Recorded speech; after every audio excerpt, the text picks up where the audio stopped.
পবিত্র মাহে রমজান শুরু। মসজিদে মসজিদে তারাবি নামাজ, আত্মসংযমের মাধ্যমে আত্মার পরিশুদ্ধি ঘটে, বললেন প্রধান উপদেষ্টা।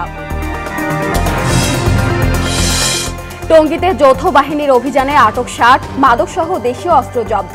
ঢাকা মহানগরী থেকে 283 জনকে আটক করেছে ডিএমপি। দখল দূষণে মধুমতি লেকের বেহাল দশা, ময়লা আবর্জনা ফেলায় বিরূপ প্রভাব পড়ছে পরিবেশের ওপর, দ্রুত সংস্কারের আশ্বাস। এবং নদীতে ইলিশ মাছ শিকারে নিষেধাজ্ঞা, আজ থেকে 2 মাস কার্যকর। মাছ বিক্রি, পরিবহন ও সংরক্ষণ পুরোপুরি নিষিদ্ধ।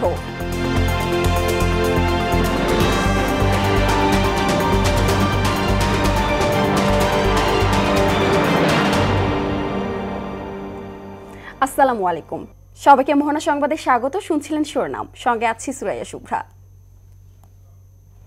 এবার বিস্তারিত। শুরু হলো পবিত্র মাহে রমজান। মসজিদে মসজিদে তারাবি নামাজের মধ্য দিয়ে শুরু হয় মাহে রমজানের আনুষ্ঠানিকতা।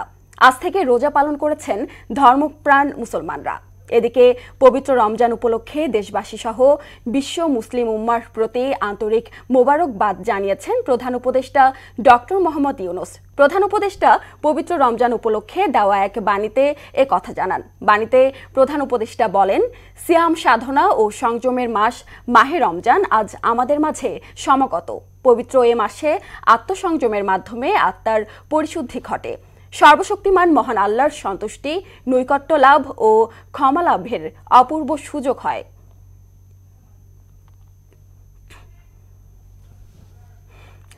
রমজান মাসে নতুন সময়সূচি অনুযায়ী চলবে ব্যাংক ও নন ব্যাংকিং আর্থিক প্রতিষ্ঠানের কার্যক্রম।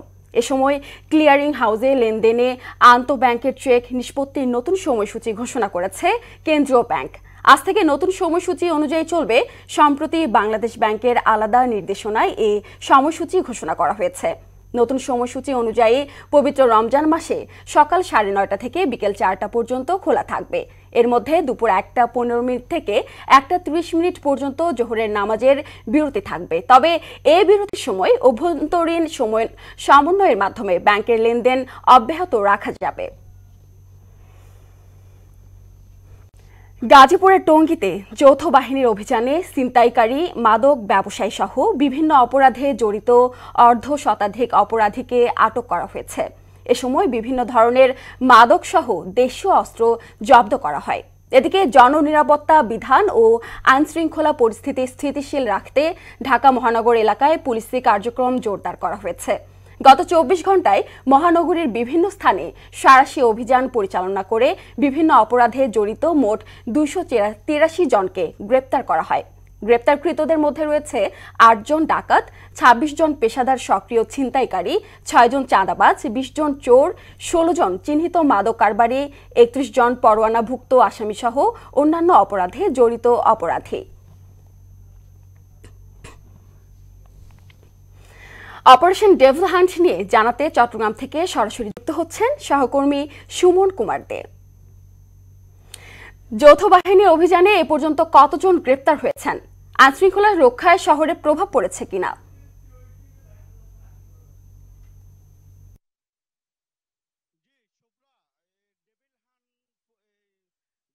পর থেকে কিন্তু চট্টগ্রামে প্রতিদিনই যারা নাশকতাকারী এবং আওয়ামী লীগ, যুবলীগ, ছাত্রলীগের নেতাকর্মীদের গ্রেপ্তার হচ্ছেন এবং গত 24 ঘন্টায় 36 জনকে গ্রেপ্তার করা হয়েছে।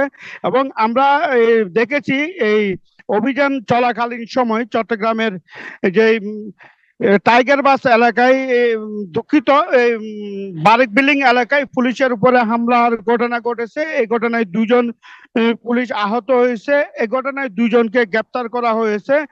গত পরশুদিন রাতও এক পুলিশ কর্মকর্তার উপরে হামলা হয়েছে এবং হামলায় তাকে মারধর করা হয়েছে। এই ঘটনায় 2 জনকে গ্রেপ্তার করা হয়েছে। অন্যদিকে একটি বিদেশি রিভলভার সহ 6 রান বুলেট সহ 2 জন অস্ত্রধারীকে গ্রেপ্তার করা হয়েছে। আমরা এই ডেভিল হান্ট পরিচালনা করতে গিয়ে কিন্তু পুলিশের এবং যৌথ বাহিনীর অনেক সময় হামলার শিকার হচ্ছে। হচ্ছেন এবং তারা যৌথ বাহিনী বিশেষ করে প্রত্যেকটা মোড়ে এবং প্রত্যেকটি এলাকায় এই টহল জোরদার করেছেন এবং তারা চেকপোস্ট বসিয়েছেন, বিভিন্ন জায়গায় অভিযান চালাচ্ছেন এবং পুলিশের পক্ষ থেকে বলা হচ্ছে যত বড় সন্ত্রাসী হোক না কেন তাদেরকে আইনের আওতায় আনা হবে এবং তারা বিভিন্ন জায়গায় যে টহল দিচ্ছেন এবং যাচ্ছেন, মাদক কারবারি সহ বিভিন্ন জন কিন্তু গ্রেপ্তার হচ্ছেন। পুলিশের যে অভিযান সাধারণ মানুষ কিন্তু এটা সাধুবাদ জানিয়েছেন এবং আগের যে পরিস্থিতি এর থেকে কিন্তু অনেকটাই স্বাভাবিক হচ্ছে এবং জনমনে কিন্তু স্বস্তি ফিরে এসেছেন এবং তারা বলছেন যৌথ বাহিনীর যে অভিযান চলছে সেটি যেন কার্যকর থাকে এবং যারা অপরাধী যেমন ছাত্রলীগের নিষিদ্ধ যে সংগঠনের নেতাকর্মীরা রয়েছে তারা বিভিন্ন নাশকতা চালানোর জন্য কিন্তু পরিকল্পনা নিচ্ছেন, তাদেরকেও আইনের আওতায় আনছেন। তারা বিভিন্ন জায়গায় কিন্তু খোঁজখবর নিয়ে তাদেরকে গ্রেপ্তার করা হচ্ছে এবং যে পুলিশের পক্ষ থেকে যে চেকপোস্ট বসানো হচ্ছে বিভিন্ন জায়গায় সেগুলোতে কিন্তু কেউ না কেউ আটক হচ্ছেন। আর ডেভিল হান্ট পরিচালনার পর থেকে চট্টগ্রামে প্রতিদিন প্রায় অর্ধশতাধিক অপরাধীকে কিন্তু তারা গ্রেপ্তার করছেন এবং করে যাচ্ছেন। তো চট্টগ্রাম থেকে এই ছিল এখন পর্যন্ত আমার কাছে সর্বশেষ। শুভ্রা। সুমন, আপনাকে ধন্যবাদ। গোপালগঞ্জ শহরের প্রাণকেন্দ্রে মধুমতির লেক দখল, দূষণে বেহাল। লেকের একদিকে যেমন পলি পড়ে ভরাট হয়ে গেছে, অন্যদিকে শহরের ময়লা আবর্জনা ফেলায় লেকটি দূষণে পরিবেশের উপর প্রভাব পড়ছে। দ্রুত সংস্কারের আশ্বাস দিয়েছেন পৌরসভার নির্বাহী প্রকৌশলী। মাসুদ পারভেজ প্রতিবেদন, জানাচ্ছেন আফরিন পপি। 2010 সালে প্রায় 50 কোটি টাকা ব্যয়ে মরা মধুমতি নদী খনন করে নামকরণ করা হয় মধুমতি লেক। 8টি দৃষ্টিনন্দন ব্রিজ সহ কাজটি করে স্থানীয় সরকার প্রকৌশল অধিদপ্তর এলজিইডি। প্রায় 8 কিলোমিটার দৈর্ঘ্য লেকটি 2012 সালে কাজ সম্পূর্ণ হওয়ার পরে হস্তান্তর করা হয় গোপালগঞ্জ পৌরসভার কাছে। লেকটি এখন একদিকে পলি পড়ে ভরাট হয়ে গেছে, অন্যদিকে শহরের প্রায় 20টির অধিক ড্রেনের ময়লা আবর্জনা ফেলাই হচ্ছে পরিবেশ দূষণ। পৌর কর্তৃপক্ষের উদাসীনতায় এমন অবস্থা বলে অভিযোগ স্থানীয়দের। এছাড়া লেকের পাড়ের জায়গা দখল করে ঘরবাড়ি নির্মাণ করছে একটি অসাধু চক্র। প্রতি বছরে অর্থ কোটি কোটি টাকা বরাদ্দ আসে, কিন্তু সেরকম আমরা কোনো কাজে আসলে চোখে পড়ার মতো দেখি না। গরু জবাই করতেছে, ওটা একবার পরিবেশ এখানকার খুবই খারাপ। জনগণ ওখানে একবার ছাড়া দুইবার কোনো লোক যেতে চায় না। বাজে গন্ধ, দুর্গন্ধের কারণে লেকের পরিবেশ নষ্ট হচ্ছে, পরিবেশ দূষণ হচ্ছে, সাধারণ জনগণ খুব সমস্যার ভিতর আছে। এই ময়লাগুলো বাইরে থেকে আসে বা শহরের লোকজনে ফেলায়। সাধারণ জনগণ চায় দ্রুত এই লেকের কাজ ভালোভাবে করতে, সংস্কার করতে। প্রতি বছর তো 6 মাস অন্তর যদি পরিষ্কার পরিচ্ছন্ন করা হয় তাহলে তো এগুলো থাকবে না। দ্রুতই লেকটি সংস্কার করা হবে বলে জানিয়েছেন নির্বাহী প্রকৌশলী। আমরা এই ব্যাপারটা নিয়ে আমাদের RUTDP নামে নতুন একটা প্রজেক্ট একনেকে ইতিমধ্যে পাস হয়েছে। আমাদের সেখানে প্রপোজাল দেওয়া আছে। আমরা এই প্রজেক্টের মাধ্যমে খালটাকে সংস্কার করার চেষ্টা করব। সেই সঙ্গে জনগণ যাতে দূষণের ক্ষেত্রে জনগণ যাতে সচেতন হয়, উদ্বুদ্ধ করার জন্য চেষ্টা করব। গোপালগঞ্জ শহরের মধ্য দিয়ে বয়ে যাওয়া মধুমতি লেকের পানি প্রবাহ ঠিক রাখতে পলি ও বর্জ্য অপসারণ করতে কর্তৃপক্ষ দ্রুত উদ্যোগ নেবে, এমন প্রত্যাশা গোপালগঞ্জবাসীর। আফরিন পপি, মোহনা সংবাদ। ভোলার তেঁতুলিয়া ও মেঘনা নদীতে ইলিশ মাছ শিকারে নিষেধাজ্ঞা চলছে। ইলিশের বেড়ে ওঠা নিশ্চিতে ভোলার 190 কিলোমিটারে মাছ ধরার উপর নিষেধাজ্ঞা দেওয়া হয়েছে। 1 মার্চ থেকে 30 এপ্রিল পর্যন্ত 2 মাস এই সিদ্ধান্ত কার্যকর করা হবে। এ সময় আশেপাশের এলাকায়ও মাছ বিক্রি, পরিবহন ও সংরক্ষণের উপরও নিষেধাজ্ঞা আরোপ করা হয়েছে। জসিম রানার প্রতিবেদন, জানাচ্ছেন শারমিন স্বর্ণা। ভোলার তেঁতুলিয়া নদীতে চর ভেদুরিয়া থেকে চর রুস্তম পর্যন্ত 100 কিলোমিটার এবং মেঘনার ইলিশ থেকে চর পিয়াল পর্যন্ত 90 কিলোমিটার সহ এই মোট 190 কিলোমিটার ইলিশের অভয়াশ্রমে 2 মাসের জন্য মাছ ধরা নিষেধাজ্ঞা দিয়েছে মৎস্য বিভাগ। 1 মার্চ থেকে শুরু হওয়া নিষেধাজ্ঞা চলবে 30 এপ্রিল পর্যন্ত। এ সময় আশপাশের এলাকায়ও মাছ কেনাবেচা, পরিবহন, বাজারজাত ও সংরক্ষণ করা যাবে না। জেলায় সরকারি নিবন্ধিত জেলে 1,65,000 হলেও প্রকৃত সংখ্যা আরও বেশি। জেলেরা বললেন, মাছ ধরা নিষেধাজ্ঞার এই সময়টাতে অনেক কষ্টে কাটে তাদের জীবন। ইলিশ মাছ নাই, তারপরে দিচ্ছে অভিযান, তারপরে আছে এখন রোজার মাস, এই সামনে ঈদ। যদি অভিযান একটু ফাঁসিয়ে দিত তাহলে আমরা রোজার মাসে ইনকাম করতে পারতাম, পরিবার নিয়ে পোলাপান নিয়ে একটু ভালো মতন সুখে শান্তিতে দিন কাটাতে পারতাম। রোজার মাস আমাকে চলতে খুবই কষ্ট করে যাবে, মনে হয় যে অভিযানটা আরো পিছিয়ে দিলে খুব ভালো হতো আমাদের জন্য। নিষেধাজ্ঞা ছাড়াও ডাকাতের ভয়ে নদীতে নামতে পারেন না জেলেরা। এছাড়া নৌ পুলিশের প্রতিও আছে অভিযোগ। নৌ পুলিশে খুব ডিস্টার্ব করে, জাল নেওয়া যায়, আবার মানুষও নেওয়া যায়, জাল ফাল মানুষের দেনা ফেনা করে মোটামুটি বায়, তাও অগুর ডিস্টার্বে বাইতে পারে না। ডাকাইতে আছে আমাকে কোবায়, গুলি করে, অত্যাচার করে, মাঝি করে ধরে নিয়ে বলে যে 20,000, 30,000, 50,000 টাকা দিতে হবে। প্রশাসন প্রস্তুত আছে এই সময়টাতে কোনো জেলে মাছ ধরতে পারবে না জানিয়ে জেলা মৎস্য কর্মকর্তা বললেন 2 মাস মাছ ধরা বন্ধ রাখলে এ অঞ্চলে ইলিশ উৎপাদন বেড়ে যাবে। এ সময় জেলেদের সহযোগিতার কথাও বলেন তিনি। 2 মাস অবস্থানটাকে একেবারে নার্সিং করে রাখতে পারে, নির্বিচ্ছিন্ন রাখতে পারে, তাহলে ইলিশের কিন্তু সেই যে কাঙ্ক্ষিত উৎপাদন এটা কিন্তু আমরা এই বছরের শেষে আমরা পাবো। খাদ্য সহায়তার জন্য সরকার ইতিমধ্যে আমাদের ভোলা জেলায় 89,600 জেলের অনুকূলে 7,168 মেট্রিক টন 2 মাস প্রতি মাসে 40 কেজি হারে ইতিমধ্যে বিজিএফটার বরাদ্দ প্রদান করেছে, সেটা আমরা উপজেলা পর্যায়ে পাঠিয়েছি।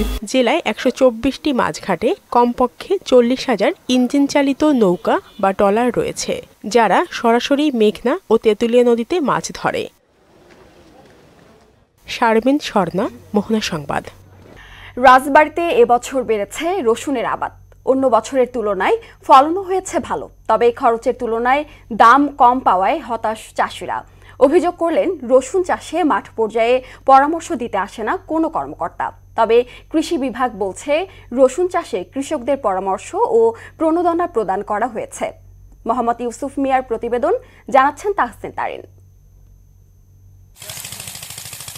রাজবাড়ী জেলা সদর, গোয়ালন্দ, পাংশা, কালুখালী, বালিয়াকান্দি সহ 5টি উপজেলায় বিভিন্ন চরাঞ্চলে রসুন তোলায় ব্যস্ত সময় পার করছেন কৃষকরা। মাঠের পর মাঠ রসুন তোলায় পুরুষের সাথে সমান তালে কাজ করছেন নারী শ্রমিকরাও। রসুন তুলে পাশেই ছড়িয়ে রাখা হচ্ছে শুকানোর জন্য, যেন দম ফেলার সময় নেই তাদের। তবে এখনই রসুন তোলার সময় হয়নি জানিয়ে কৃষকরা বললেন ধান চাষ করার কারণে আগেই তুলে ফেলছেন রসুন। অভিযোগ করলেন রসুন চাষে কৃষি বিভাগ থেকে পরামর্শ বা প্রণোদনা দেয়া হয়নি তাদের। রসুন ছোট থাকতে উঠে ফেলার লাগতেছে, মানে পুষ্টিকর হতে দিতেছে না আর কি, এজন্য তাড়াতাড়ি উঠে ফেলে ধান লাগাবো। এবছর রসুনের বীজ, সার, কীটনাশক ও শ্রমিকদের দাম বেশি হওয়ায় খরচ পড়েছে বেশি, তাতে লোকসান গুনতে হচ্ছে রসুন চাষিদের। আগের তুলনায় কমেছে দামও। রসুনের খরচ হয়েছে মনে করেন যে 80,000, চালান কত উঠতেছে, কত কিছু ঘাটতি হইতেছে। সারের দাম বেশি, এখন তো রসুনের দাম কম, এখন আমাদের লস যাচ্ছে। যে হিসেবে রসুন খরচ বসে, যদি কাঁচা রসুন এই রসুন 8,000 টাকা মন থাকে, 7,000 টাকা মন থাকে, আর রসুন চাষে কৃষকদের বিভিন্ন প্রকার পরামর্শ প্রদান করা হচ্ছে বললেন এই কর্মকর্তা। কৃষক অতি দাম পাওয়ার আশায় রসুন কিছুটা উত্তোলন শুরু করেছে, যেহেতু আগাম ফসলের দাম বেশি পায়। কিন্তু এই অবস্থায় রসুন উত্তোলন করলে মাঠ থেকে ওজনে কমে এবং ফলনেও কিছুটা কমে, যেহেতু আরো 25 থেকে 30 দিন পরে রসুন উত্তোলন করা কথা, তখন পরিপক্ক অবস্থায় রসুনের ফলন বেশি হয়। কিন্তু কৃষক এখন আগেই উত্তোলন করার ফলনটা কিছুটা কমতেছে। এই বছর রাজবাড়ীতে 3,580 হেক্টর জমিতে রসুনের আবাদ হয়েছে, যা গত বছরের চেয়ে 370 হেক্টর বেশি। তাহসিন তারিন, মোহনা সংবাদ। দেশের বাইরের খবর। যুদ্ধবিরতি ও বন্দি বিনিময় চুক্তি অনুযায়ী ফিলিস্তিনের গাজায় দ্বিতীয় ধাপের কার্যক্রম শুরু হবার কথা আজ থেকে। এর আগে হামাসের সাথে বৈঠক হলেও দ্বিতীয় ধাপ শুরু নিয়ে আলোচনায় রাজি নয় ইসরায়েল। তবে ইসরায়েলের এই অবস্থান প্রত্যাখ্যান করেছে ফিলিস্তিনের স্বাধীনতাকামী সংগঠন হামাস। অন্যদিকে ফিলিস্তিনের অবরুদ্ধ গাজা ভূখণ্ডে ধ্বংসস্তূপের ভেতর থেকে আরও 23 জনের লাশ উদ্ধার করা হয়েছে। এর ফলে এই উপত্যকাটিতে নিহতের মোট সংখ্যা প্রায় 48,400 জনে পৌঁছেছে। ওয়াশিংটনের হোয়াইট হাউসে অসফল বৈঠকের ঠিক পরদিন লন্ডনে ব্রিটিশ প্রধানমন্ত্রীর সরকারি দপ্তরে ইউক্রেনের প্রেসিডেন্ট ভলোদিমির জেলেনস্কি ও যুক্তরাজ্যের প্রধানমন্ত্রী কিয়ার স্টারমার দ্বিপক্ষীয় বৈঠক করেছেন। বৈঠকে স্টারমার জেলেনস্কিকে বলেন, যুক্তরাজ্য ইউক্রেনের সঙ্গে আছে। ইউক্রেন পরিস্থিতি নিয়ে দেশটির ইউরোপীয় মিত্রদের সম্মেলনের আগেই এই দুই নেতা বৈঠক করেন। স্টারমার ইউক্রেনে স্থায়ী শান্তি অর্জনের জন্য অটল সংকল্পের কথা জানান। এছাড়া ইউক্রেনের প্রতিরক্ষা ব্যবস্থার উন্নয়নে দেশটিকে 2.26 বিলিয়ন পাউন্ড ঋণ দিতে রাজি হয়েছে যুক্তরাজ্য। এবার চ্যাম্পিয়ন্স ট্রফি প্রসঙ্গ।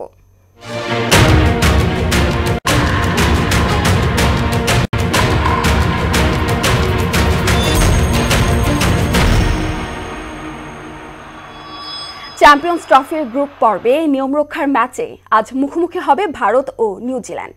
তারপরও পরস্পরকে ছাড় দিতে নারাজ দু দল। জিতলেই গ্রুপ চ্যাম্পিয়ন হয়ে সেমিতে উঠবে যে কোনো এক দল। 2022 সালের পর ভারতকে ওয়ানডেতে হারাতে পারেনি নিউজিল্যান্ড। বিস্তারিত কাজী পাপুর ডেস্ক রিপোর্টে। পাকিস্তানের মাটিতে পয়েন্টের হিসাব কষতে কষতে চুল ছিঁড়ছে অস্ট্রেলিয়া, দক্ষিণ আফ্রিকা ও আফগানরা। অন্যদিকে ভিন্ন চিত্র দুবাইতে। গ্রুপ পর্বে উত্তাপবিহীন এক ম্যাচে মাঠে নামতে যাচ্ছে ভারত ও নিউজিল্যান্ড। দু দলের সেমিফাইনাল আগে নিশ্চিত হয় এই ম্যাচ নিয়ে মাথা ব্যথা নেই কারোরই। ব্ল্যাক ক্যাপদের ট্রফির শোকেসে দ্বিপক্ষীয় বহু ট্রফি থাকলেও আইসিসির ইভেন্টে অর্জন খুব একটা সমৃদ্ধ নয়। একবার করে জিতেছে চ্যাম্পিয়ন্স ট্রফির শিরোপা ও আইসিসির টেস্ট চ্যাম্পিয়নশিপ। 2000 সালে চ্যাম্পিয়ন্স ট্রফি জেতা দলটি কম গুরুত্বপূর্ণ ম্যাচের আগে অনুশীলনে সিরিয়াস, কারণ ম্যাচ ভারতীয় স্পিনারদের ভালোভাবেই সামলাতে হবে Rachin Ravindra, Will Young, Kane Williamson, Tom লাথামদের।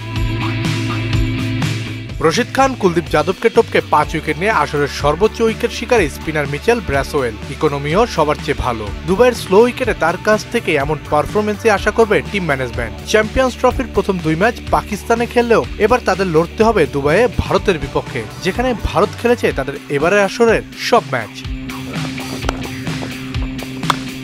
অনুশীলনে অনেকটা নির্ভর ভারতীয় দল। আইসিসির ইভেন্টে সবসময় অপ্রতিরোধ্য টিম ইন্ডিয়া এবারও ব্যতিক্রম নয়। নিজেদের প্রথম 2 ম্যাচে অনেকটা হেসে খেলে হারিয়েছে বাংলাদেশ ও পাকিস্তানকে। শেষ ম্যাচেও জয়ের ধারাটা ধরে রাখতে চায় দলটি। 3 স্পিনার দিয়ে প্রতিপক্ষকে ঘায়েল করছে ভারত। এবার মিডল ওভারে ঘূর্ণি ফাঁদে ফেলে কিউই ব্যাটসম্যানদের আটকাতে প্রস্তুত কুলদীপ যাদব, রবীন্দ্র জাদেজা ও অক্ষর প্যাটেলরা। ওয়ানডে ফরম্যাটে আইসিসির ইভেন্ট সহ 118 বার মুখোমুখি হয়েছে দু দল, যেখানে ভারতের 60টির বিপরীতে নিউজিল্যান্ডের জয় 50 ম্যাচে। 1 ম্যাচ টাই আর 7 ম্যাচে ফলাফল শূন্য। কাজী পাপ্পু, মোহনা সংবাদ। ফুটবল দ্বিতীয় নারী প্রীতি ম্যাচে আজ সংযুক্ত আরব আমিরাতে বিপক্ষে মাঠে নামছে বাংলাদেশ। দুবাইয়ের ইউএই ফুটবল অ্যাসোসিয়েশন মাঠে বাংলাদেশ সময় রাত 10টায় শুরু হবে খেলা। প্রথম প্রীতি ম্যাচে স্বাগতিকদের কাছে 3-1 গোলে হারে আফিদা খন্দকারের নেতৃত্বে থাকা দল। তবে ভুল শুধরে এবার মাঠে ভালো কিছু করার প্রত্যাশা তাদের। সাফজয়ী 18 জন নারী ফুটবলারদের ছাড়াই আরব আমিরাত সফরে গিয়েছে বাংলাদেশ নারী দল। দর্শক, এ পর্যায়ে সবাইকে আমন্ত্রণ জানাচ্ছি সংবাদপত্রের পর্যালোচনা ভিত্তিক পত্রিকার চোখে দেশ অনুষ্ঠানে।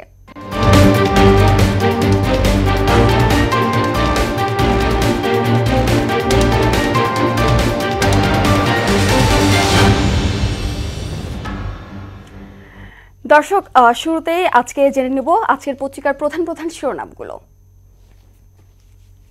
শুরুতেই আমার হাতে আছে প্রথম আলো। প্রথম আলো শিরোনাম করেছে কমিটির আকার বাড়বে, লক্ষ্য তৃণমূলে বিস্তৃতি। শুরু হলো পবিত্র মাহে রমজান। এনসিপির পরবর্তী কর্মকাণ্ডের দিকে দৃষ্টি সব দলের। দৈনিক ইত্তেফাক, রাতে সড়ক মহাসড়কের ডাকাত আতঙ্ক। আসুন যাবতীয় ভোগবিলাস, হিংসা, বিদ্বেষ, উশৃঙ্খলতা ও সংঘাত পরিহার করি। এ মাসে নির্বাচনী রোডম্যাপ না দিলে দলগুলো সিদ্ধান্ত নেবে, সালাহুদ্দিন। সমকাল করেছে বিতর্কের খাতা খুললেন উপদেষ্টা ফারুকী। রহমতের মাস রমজান শুরু।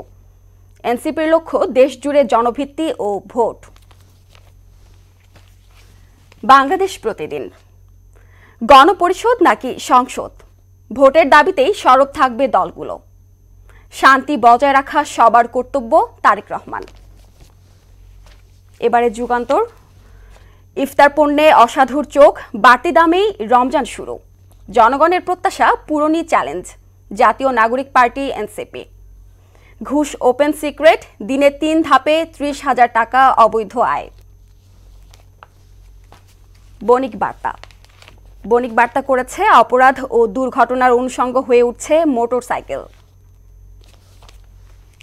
শেষ করব দ্য ডেইলি স্টার দিয়ে। NCP to finalise charter organogram soon. Announce polls roadmap this month. BNP tells Govt warns of political move to restore democracy. দর্শক দেখে নিলাম আজকের পত্রিকার প্রধান শিরোনামগুলো। শেষ করব মোহনা সংবাদ যাবার আগে শিরোনামগুলো আরো একবার।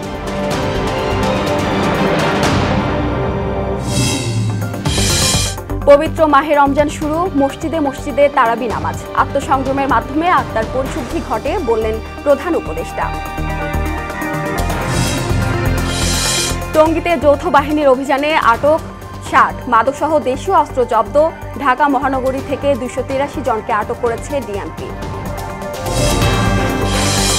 দখল দূষণে মধুমতি লেকের বেহাল দশা, ময়লা আবর্জনা ফেলায় বিরূপ প্রভাব পড়ছে পরিবেশের উপর, দ্রুত সংস্কারের আশ্বাস।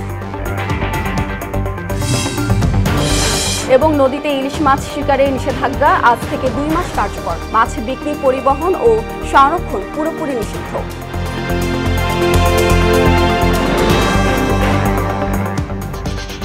এ ছিল মোহনা সংবাদে। পরবর্তী সংবাদ দুপুর 1টায়। এর আগে সংবাদ এক নজরে দেখবেন দুপুর 12টায়। মোহনার সবশেষ খবর জানতে ভিজিট করুন www.mohana.tv। সংবাদ দেখতে পারেন ফেসবুক, ইউটিউবেও। এখন সঙ্গে থাকার জন্য ধন্যবাদ।